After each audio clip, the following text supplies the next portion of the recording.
Good morning and welcome. On behalf of the San Diego County Office of Education, welcome to Young, Gifted, and Black, a Black Student Experience panel. I want to thank everyone for joining us this morning, and I have two requests for us to listen and we bear witness. The first is a disposition offered by the National Equity Project, which states, "My experience is not up for debate." And may we listen with open minds, open hearts, and open wills in order to understand, empathize, and lean into constructing a new way of being in public education. The second comes from Native American scholar Silko. She states that our stories are not for your entertainment. Our cultures come from a strong oral history culture, and our stories are not only testimonies, but also lessons for us. Thank you again for your time. I will now turn this over to our partner, Felicia Singleton-Daniels. Good morning, everyone. My name is Felicia Singleton, and I am honored to be with you today. We recognize that it's summer, and in spite of COVID-19 closures, there are places and spaces you could have given your time and attention to. However, you made the decision to join us for the launch of the Freedom Summer Series by way of the student panel discussion entitled Young, Gifted, and Black. We are grateful to have the opportunity to begin the series with the stories and experiences of courageous and amazing young, gifted Black students. We are utilizing the restorative approach today with the intention of creating a community of care, connection, trust, and safety, so our student panelists are encouraged to speak their truth. From restorative practices, we've learned the value of operating in the with, and that is critical to engaging all voices in repairing harm and to begin the healing process. While the stories shared today are not the unique experiences of the youth here, unfortunately, they are not isolated to just them, their schools, or their communities. The gaps, as we know them as achievement, access, opportunity, or discipline, they're present in all of our schools. And you will be hearing from students who attend both public schools and charter schools throughout our county. Today's conversation is not about illuminating harm that has happened in one certain school or one specific district. Racism is alive and well throughout K-12 education and institutions of higher learning, making today's Youth Voice Centered panel essential if we want to make meaningful and transformational change. James Baldwin said it beautifully, "Not everything that is faced can be changed, but nothing can be changed until it is faced." So because we're using restorative format, we always start with an opening. And as an opening, I'm going to introduce the panelists and moderators, and I'm going to ask them to name the person who has empowered them and supported them in their educational journeys. And that person is the person they are dedicating today's conversation to today. So we're going to get started with Amani. Amani is a 12th grader, and Amani, why don't you go ahead and tell us who, or just say your name and who you're dedicating the conversation to.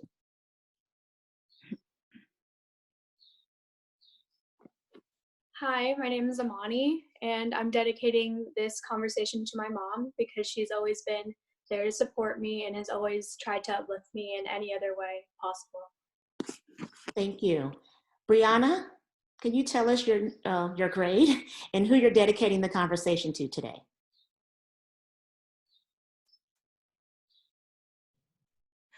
I'm Brianna, I'm in 12th grade, and I dedicate this conversation to my mother. She's always taught me to be myself, even when times are rough. Thank you. And Cameron. Hi, my name is Cameron Bassett, and I'm a 12th grader, and I will be dedicating this conversation to my mom, who has always taught me to be a better person every day and really learn from the past mistakes to make myself a better person. Thank you, Cameron. And Jordan. Hello, my name is Jordan Coover. I am a junior, and I'm going to be dedicating this conversation to my dad, who has always been there to help me through the toughest situations. Thank you, Jordan. And Jawan, we invite you to go next. Tell us your grade and who you're dedicating the conversation to today. Hello, everybody. I'm Jawan. I'm in 12th grade, and I'm dedicating this conversation to my mentor, Reggie Washington, because he showed me a lot of things since I've been home. Thank you, Jawan. And Miles, can you go next, please? Good My name is Miles, and I would like to dedicate this conversation to my dad because he always pushes me to go forward every time and to be the best I can always. Thank you. And Ricky. My name is Ricky. I'm in 10th grade, and I would like to dedicate this conversation to my Uncle Ronnie. He's one of the nicest people I know, and he's a real role model for me. Thank you, Ricky. And Temple. I'm Temple. I'm a senior, and I want to dedicate this conversation to my grandmother, who taught me how to be an activist and how to advocate and make spaces for myself. Thank you. And now we'll move on to our panelists. We have Carly Van Holten. Carly, tell us what school you attend and your year. Hello, everyone. My name is Carly Van Holten. I am a junior at UCLA, education and social transformation major, minor in African American studies and Chicano studies. And I am dedicating this community. They've always been very supportive of me and all my accomplishments. And without everyone that supported me, I would not be who I am. Thank you, Carly. And next we have Sweet. Hi, everyone. My name is Sweet, and I'm a senior at UCLA with a major in business economics. And I dedicate this conversation to Nipsey Hussle, an activist, entrepreneur, and rapper who has taught me that the marathon continues. Awesome. So everyone, thank you again for being here. Thank you, student panelists and our moderators. And now I'm going to turn the conversation over to Sweet. Thank you. So thank you all for being here today, and big thank you to all of our student panelists. We have 3 questions that will frame today's discussion. The first question is, what is your experience being harmed by racism in schools? Temple, would you like to start us off? I would like to invite you to please share with the audience the time that you've been harmed by racism in the schools. A time I've experienced racism in school was during my freshman year in my Spanish class. I was new to the school. I started 3 months late into my freshman year because I had originally went to a charter and I wanted to go to a public school for a more diverse experience. So I was in Spanish class and my teacher was talking about what his family traditions were. And he said that in his household and his family, they called Black people cucarachas or cockroaches. And then he asked my classmates, and that included 2 of my friends, to raise their hands if they themselves or their families had ever been racist or said racist things to Black people.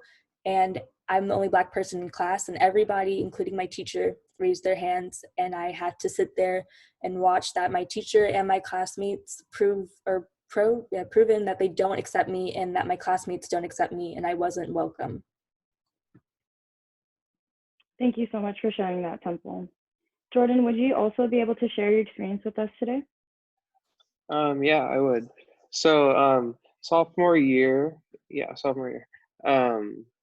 I was in my advisory class, and we were doing a project.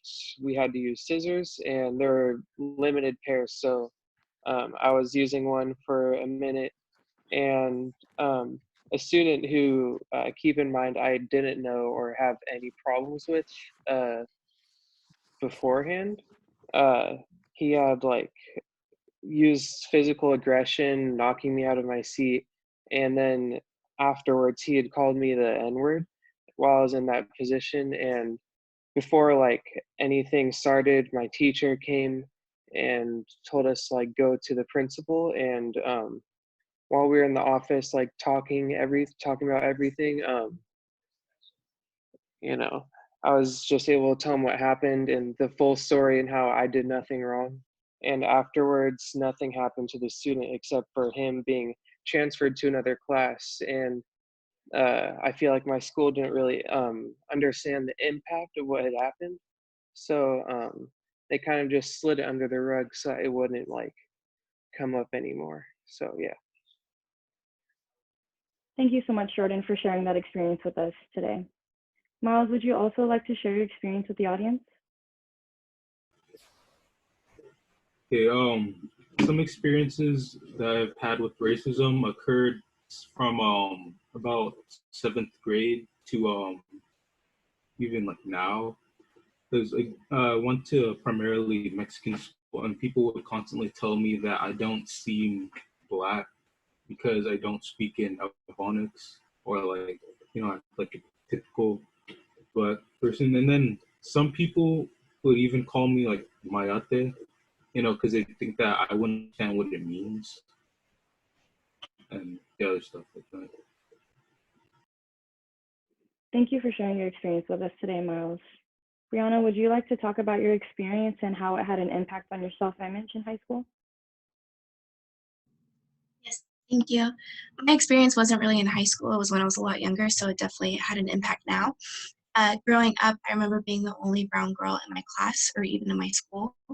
I tried anything to fit in. I had wished then that I had blue eyes, lighter skin, or fair hair. I had begged my mom every single day to straighten my hair just to fit in. I hated my curls. I hated everything about them. And so I would just do anything to make my appearance so I wouldn't feel the odd one out, but nothing.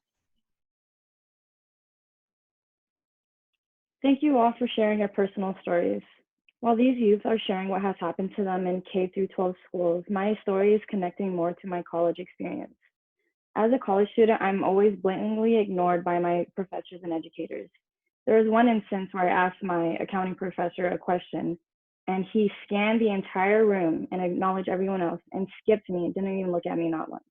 And this is just one example of a professor that's done that to me. This is something that I face all the time. Regardless of if I spoke up or not, they don't look my way, and it feels as if my comments and participation doesn't matter. I feel so uncomfortable in having to do group projects because I'm always the odd one out. Students will look at me and think for a couple of seconds whether they want to be in a group with me, and then they'll decide to walk to another area of the classroom to find a partner. And I'm left to try to figure out what to do on my own. I've had about 2 internships in finance already, and I've gone to countless networking events, and I always have to think about how I wear my hair. I've had to stop myself from getting braids, and I've had to make my hair either straight or I've had to make it smaller so it didn't attract too much attention because I was so much different from everyone else. And in finance and in my college education, I'm always looked at as not smart enough. And I'm constantly placed at a disadvantage. And every time I tell people what I want to do in the future, I'm always faced with, are you sure? That sounds really hard. Are you sure you can do that? And while all this was happening to me, I wasn't quite sure how to feel because the insults weren't always obvious and the racism wasn't always that obvious. I was facing microaggressions every single day at school. And these are just a couple of the things that I've had to struggle with on top of taking classes, working as much as I could, doing extracurriculars, and just trying to really survive in the American education system. And with that being said, I'd like to invite Carly to also add her experience into this discussion. Thank you, Sweet. I too have a story to share. During my time at UCLA, I attended a class on civic engagement.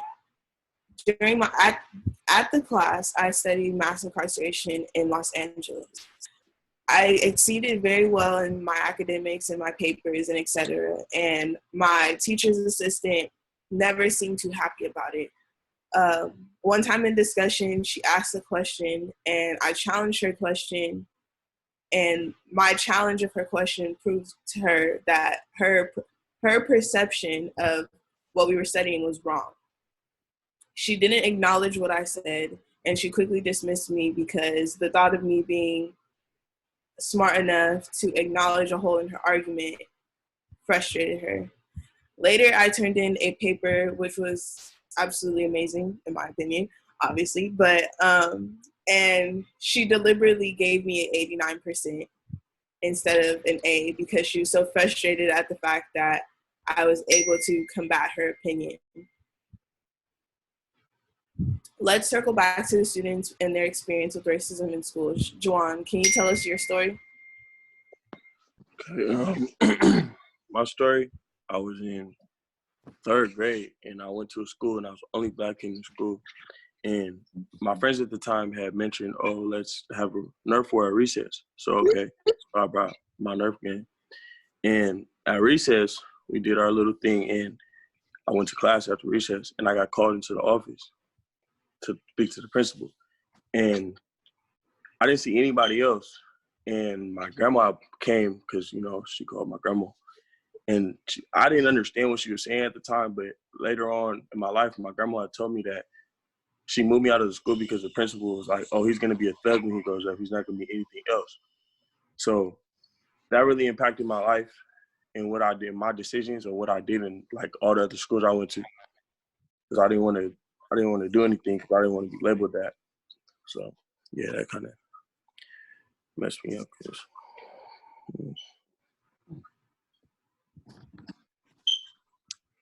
Thank you, Javon. I'm so sorry that happened to you. Ricky, what is an act of racism that has harmed you?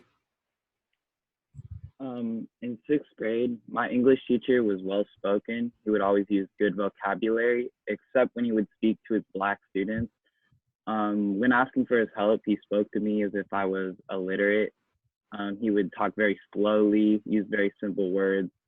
I tried to use good vocabulary when speaking to him, but he would just tell me to speak how I would normally talk. And because of this, I was forced to speak differently just to communicate with him. And it even got to the point where I'd comment on my essay saying that it didn't sound authentic enough. And when I asked other Black students if he was doing the same thing, they said that he was. And it got to the point where even the white students started to speak to all the other Black students as he was speaking to us. And this experience just made me feel inferior to other students, and it made me ashamed by my culture and heritage. Thank you, Ricky. That's really interesting you say that, because I have people that I went to school with that had the same experience, and I never heard of it until now, and it's crazy how like normal it is for people to experience this. Amani, can you share what way racism has shown up in your educational journey? So in my junior year history class, my history teacher, who is a white man, said the N-word in class. It was the wrong context. No one knew why he said it, and no one in class spoke up. I regret not saying anything. I was one of 2 Black people in the class, and everyone was just very upset and enraged. So we took it to admin, and admin did nothing about it. The only thing that they did was send my mom an email saying, I'm sorry how you perceived the situation in class. He apologized, but it wasn't sincere, and he did not care, and nothing else happened to him. So it went unnoticed. And I was hesitant to bring it to admin in the first place because there have been lots of situations like this in my school that have just gone with anything, and they diminished my experience because they just didn't do anything. They didn't acknowledge what he did. Thank you, Amani. Lastly, Cameron, please share an experience of racism you have encountered. So the form of racism that I've encountered was my sophomore year in high school. And it was a video that was put out by a few students. I go to a predominantly Mexican school. And they put a video out. And the concept was, what race would you not date? And that was already like an issue. That's the kind of question I feel like you shouldn't ask. But majority of the students had said they wouldn't date Black people. And the reasonings for why they wouldn't date Black people were very like negative. The stereotypes that we try to get away from, we're ghetto, we're ratchet, like all the bad things that don't really represent us as people, they were pulling up to basically tear us down. And the older I am now as a 17-year-old, that doesn't really get to me anymore because I know who I am, but it's still not okay for that to happen. And the fact that my admin didn't do anything to, fix that also did not make me feel good. So that was terrible. That was a terrible thing of racism that I've experienced in high school. Thank you, Cameron. Thank you all for sharing your experiences. I hear you, I see you, and I feel you. And I know that this could be very challenging for a couple of us, and I just want to remind you that you are literally blazing a path for Black students that are upcoming. So just thank you for sharing all of your experiences. And our next question is, what do you believe educators need to do in order to understand and value your experiences as a Black learner? And I would like to invite Temple to start us off on that question. I feel that in order for educators to really value our experience as a Black learner, they have to learn how to value our experience as Black people first. And I know in my educational journey, whenever Black people are brought up in any context of learning, it's always about the struggle and middle passage and slavery. But I feel like if they uplifted the joys and inventions and contributions that we've made, it would make a huge difference. Thank you, Temple, for sharing that. And I think that is very important. I definitely do agree with the statement that we are perceived as the struggling community, but we are not acknowledging all of the great things that Black people have done in history. That definitely needs to be highlighted when we're talking about the Black experience. So thank you for bringing that up. Juwan, in response to this question, you answered empathy. Can you please tell us more about that? I answered empathy because I feel like they should take like Temple said, they should be able to recognize us for who we are, not the past, because every time, like she said, every time we're brought up in school, it's about slavery. It's not about our triumph, really. And I just feel like educators should be able to put their shoes where we are and understand what we've been through and how we've overcame so many things and how diverse we are as a community. Thank you. Yes, we need to recognize diversity more within our community and, champion that. Thank you so much for sharing that. Miles, can you please share what you believe educators need to do in order to understand and value your experiences as a Black learner? I think that educators need to understand the history of Black people and realize that there's more than there's more to it than just slavery. And then not just the educators, but also the students. There needs to be more of an emphasis on all history instead of just being taught from a Eurocentric point of view, so that people can look to Africans as, kings, as leaders, stuff like that, more than just. All right, I agree with you. Thank you, Miles, for sharing. Amani, would you like to share your suggestions with the audience today? Yes, I think that it's really important that they need to self-educate first before, and we need to have really important conversations, because that's what's important. It is not the Black people's job to show them why we're feeling this way or why we're having this sort of reaction. It should be their own personal thing, saying, oh, why are they feeling this way? And they should seek out that information. We should not have to put it for them. And also that they need to sympathize and understand I'm bringing it back to what I said about the perception thing about my school. There's only one way to perceive racism, and that it is racist and that it's harmful. So I think that it's important that they understand that and that it doesn't happen again. Thank you so much for sharing that, Amani. I would like to thank you so much for all the youth for answering this question. I understand that in trying to educate, it comes with emotional labor. And what that means is it's a very heavy and deep topic, and having to explain this over and over and over again. So I really want to echo what Amani said about having to self-educate yourself. There are resources out there, and you should lean on the Black people to just explain their experience and to potentially help guide. But a lot of the education should lean on the person to, find that on their own, just really be persistent and determinate about figuring out how to aid Black students in the American system. So thank you all for answering this question. And I would now like to pass it off to Carly. Thank you, Sweet. The next question on our panel is, what might you need or want from adults when you return to school in person or remotely, so that school is a safer place and you feel valued? Jordan, can you start off for us, please? Yeah. I think that what we need to do to feel more empowered and safe when we come back is to have our experiences recognized in a more normal manner, like outside of the couple of Black student union assemblies that some people are deciding to go to.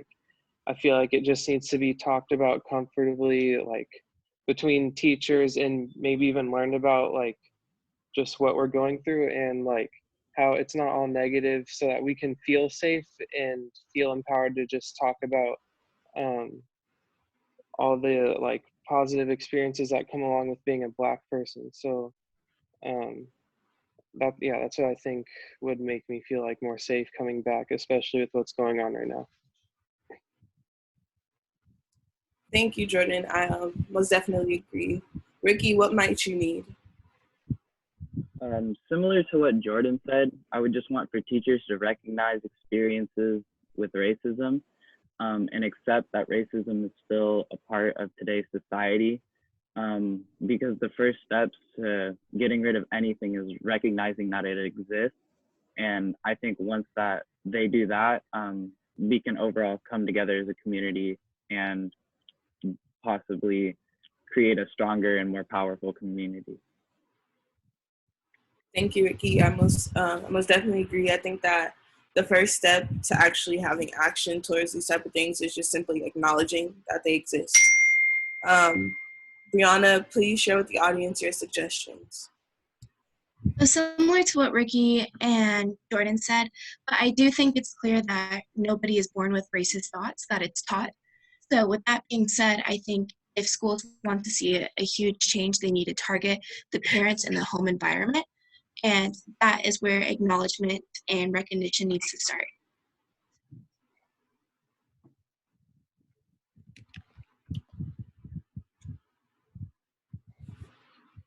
And Cameron, what is it that you feel that you would need to feel safe and valued? Like my fellow students have said so far, definitely acknowledgement, but I feel like with acknowledgement, then you need to educate yourselves, and then after education, initiative. So what I mean by that is it's easy to push happenings under the rug and ignore it because it's easier and it makes you feel better because you don't have to acknowledge what's happening. But I feel like the reason people don't like to acknowledge things is because they don't want to admit that it could be them. And that's where the educating comes in is educating yourself to know what's okay to say, what's not okay to say, what's okay to do, what's not okay to do by your students or even by yourself, because they may affect your students, but these are also going to be new characteristics that we see you as. So I definitely say educate yourselves on Black people, the Black experience, so you know how to deal with Black students. And then initiative, I would say, because there's a lot of times where they choose not to do anything, and I feel like if say a racial situation happens and someone's doing something negative towards Black students or Mexican students, and teachers are like, I'm going to ignore it, like in my situation. I think by not stopping kids from doing things, you kind of condone their actions, which further increases the action. If you let students know that it's okay to make racist comments and you're not going to get in trouble, they're going to continue to make racist comments. And when other students see that, they are also going to believe that it is okay for them to do the same because it's not a punishable offense. So I believe that making sure students know it is not okay to make these comments.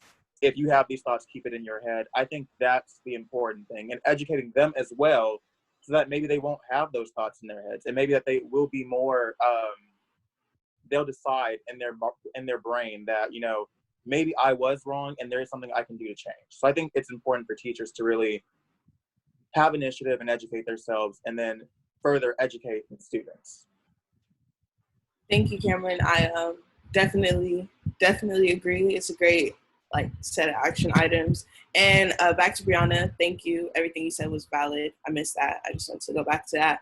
I wanted to thank all of our panelists. All of your experiences are valid, like your anger, your discontent, your upsetness, like just everything you're feeling is valid, and we genuinely appreciate sharing your stories, telling us how you feel, what you would like, what you don't like, and we hope that this conversation will definitely take a shift in education and equity in education for not only Black students, but all students, because it's not just a Black student problem, it's a minority student problem.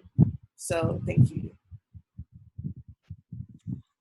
Thank you, everyone. Thank you, Carly and Sweet and all of these amazing young people. I don't even know what to say. The word that comes to mind is just incredible. And on behalf of San Diego County Office of Education and educators who are here with us today, who may see this video in the next weeks, months, or even years ahead, I just want to thank you so much for being here today in your authenticity and just in your true self. I am literally standing in awe of your courage and your beautiful presence that is not bound by our virtual reality. Us adults, we have big work to do. And I'm so incredibly grateful that your stories will serve as a reminder moving forward. Today, you all have given us our call to action. And with that said, to the educators, if we're going to effectively and systemically improve outcomes and experiences for Black children, not only do we have to continue to invite them to the table, but we have to be willing to listen, even when what they say makes us uncomfortable.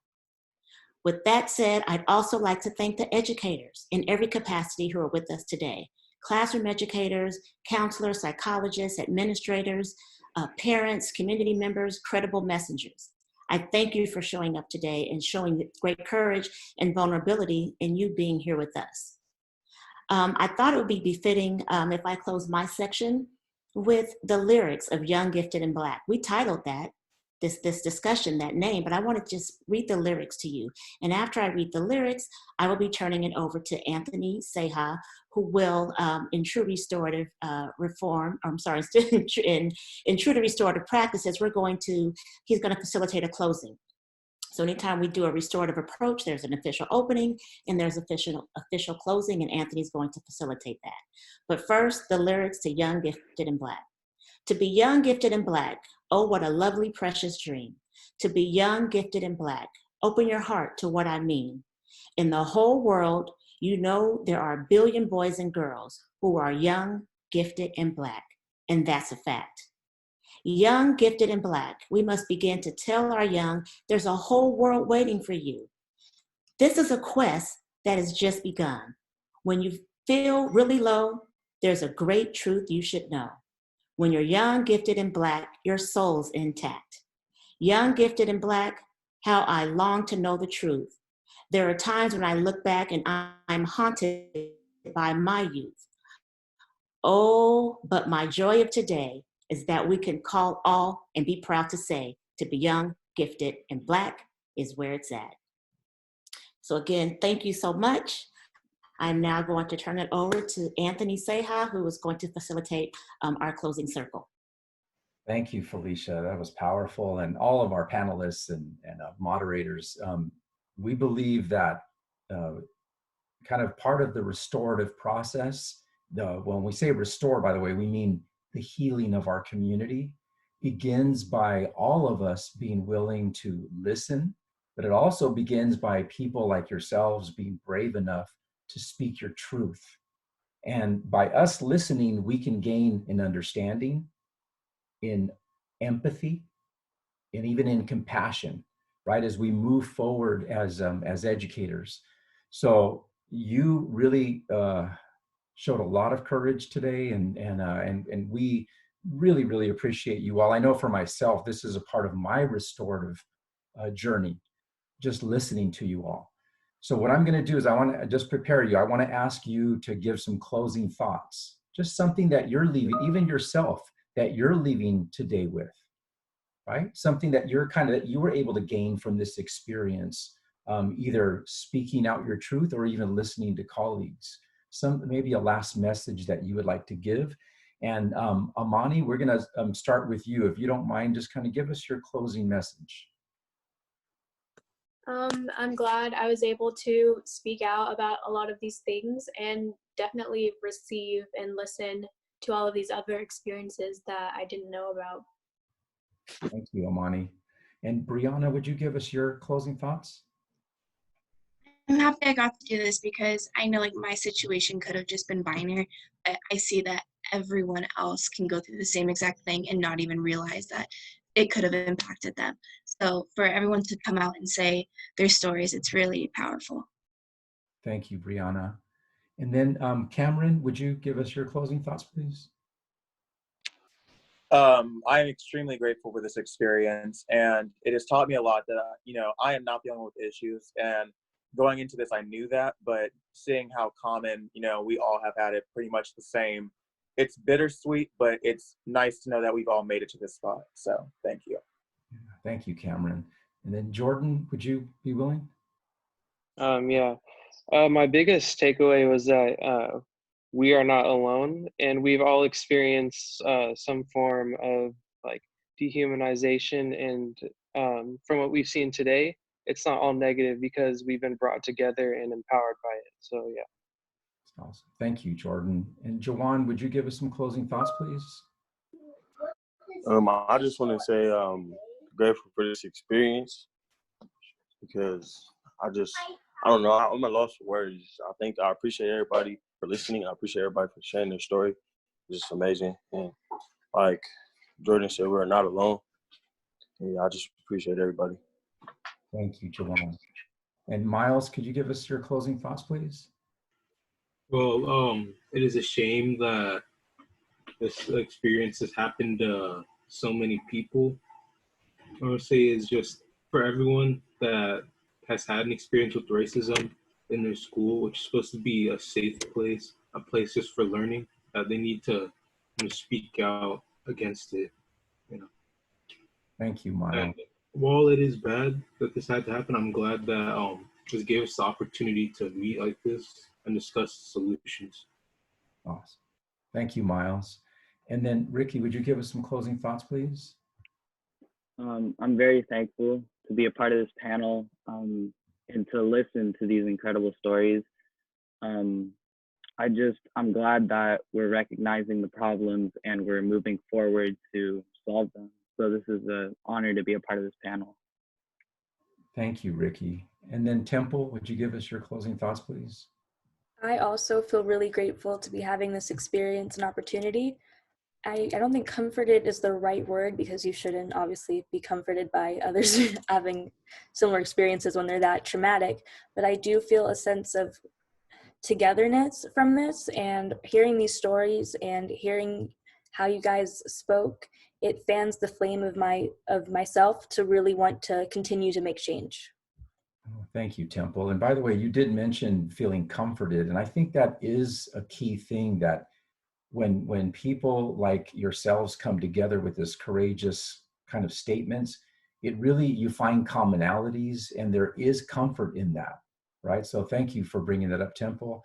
And then really want to thank our moderators for doing such a great job. And we'd like to give you also a chance to really, give us your closing comments, something that you kind of experienced in this. So we'll start with you, Carly, if you don't mind. I am first extremely grateful that this is a conversation being held. As a student, a current student, and a student that will be a student for a while, I think that this is very important.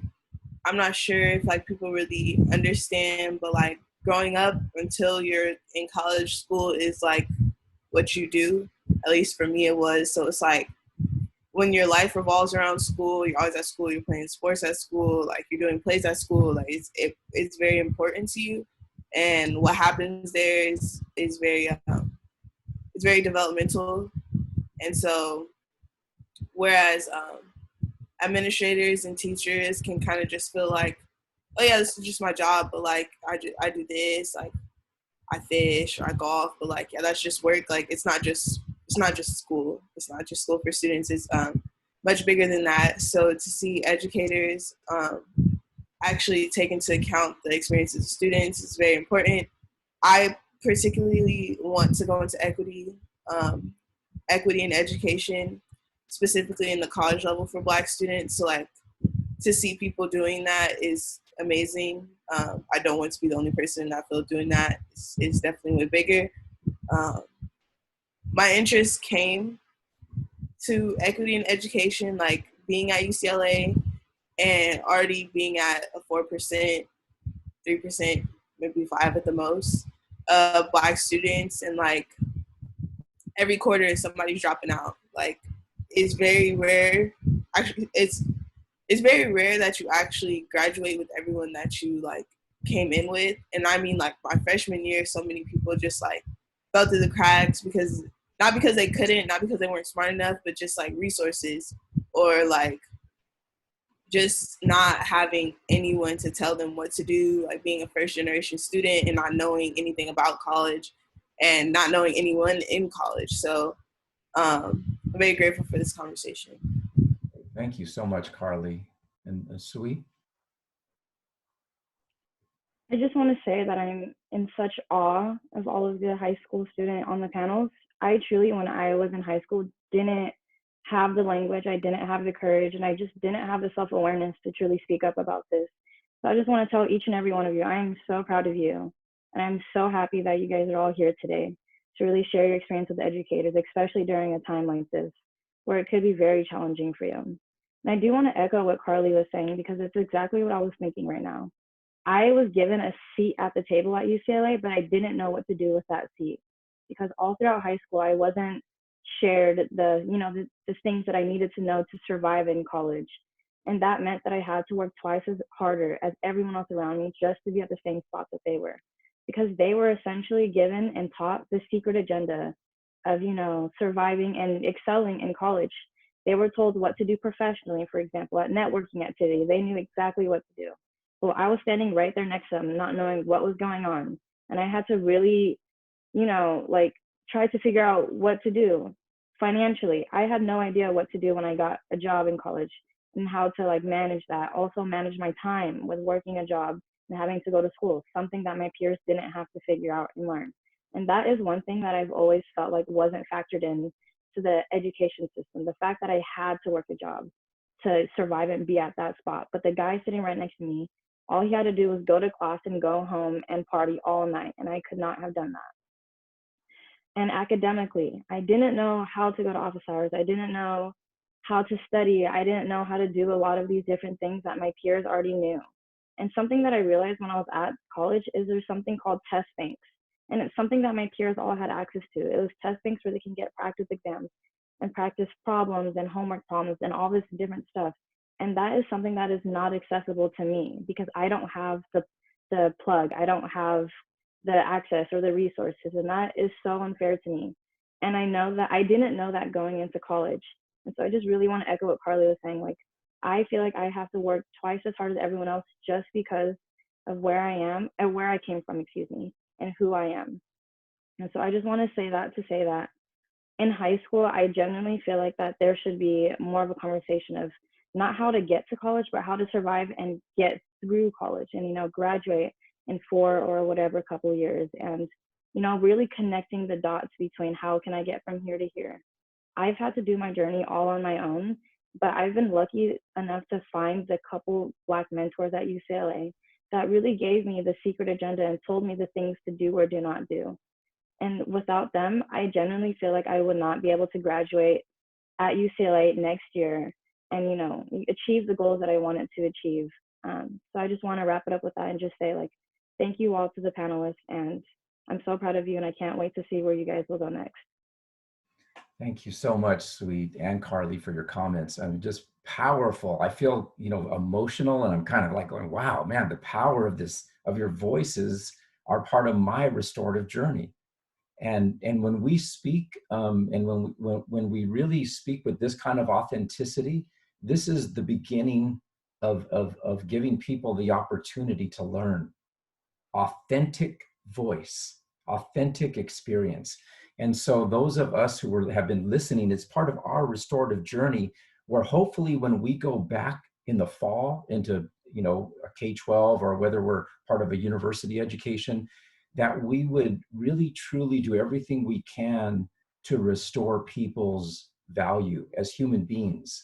One of the panelists mentioned, I think it was Jordan or somebody said about we need to get better at humanizing, to seeing and hearing the human experience and then valuing it. And we know that in good restorative practices, in effective restorative practices, we do like Sweet and Carly have done for all the panelists, because if you just watched and listened to what they did, every single panelist that spoke their truth, they thanked them, they acknowledged them, they honored them, and they valued them. That is what we need to do as human beings with each other. That is what we need to do to lift each other up. And you guys did an amazing, amazing restorative practice, amazing job of doing that. So thank you so much for everything you've done. And Dr. Fabiola Bagula, we thank you so much as leading up our equity department. You're just an amazing human being. She is the one who has helped us to really have this kind of a forum. And we'd like to hear from you some of your closing thoughts and just kind of, yeah, help us. Thank you. And I want to, first of all, I want to start by thanking all of the young people today by not only being your authentic self, sharing your story. I can guarantee you that if we were in person, you would have a standing ovation right now because we were all just touched by your stories. I know that I will be sitting with some of your words for a very long time. And I hope that I'm not complicit in creating situations that you described. So with that, I want to share that we need to continue to listen to our youth. We need to continue to lean into their stories. We need to intentionally interrupt the things that are getting in their way and that are dehumanizing to them. It's our moral obligation to do so. And so I appreciate the call to action that all of you gave us. The equity department will be continuing this work. This was our launching event. And so our continuing work is our learning sessions. So our hopes would be that you signed up to our learning sessions. Today you experienced a restorative dialogue with students. The first learning session will be about a restorative dialogue with adults. The second session will be how to plan for those. And then the third session is for whatever emerges. And so we have all of these links to register. It is our hopes that every school, every single school across San Diego County listens to their students, listens to their testimony, and then does something about it. And so we have a really strong call to action this morning. I want to thank you again for joining us and for joining us this morning. And then lastly, this was also a team effort. I want to thank all of the adults that were on the team, Melissa Spaden, Julie Goldman, Anthony Ceja, Jennifer Vermillion, Felicia Singleton, and also Andrew, who has been helping us with our IT and technology. And lastly, Sandra Walden as well, who is the magic behind the scenes. So I want to thank you all again for joining us today. This was a very important learning session for all of us. Like I said before, I will be holding on to some of your words for a very long time. And also then my strive is to interrupt and change those systems in whatever way I can to make sure that every single student is seen the way that we saw you today. So thank you. Thank you, everybody.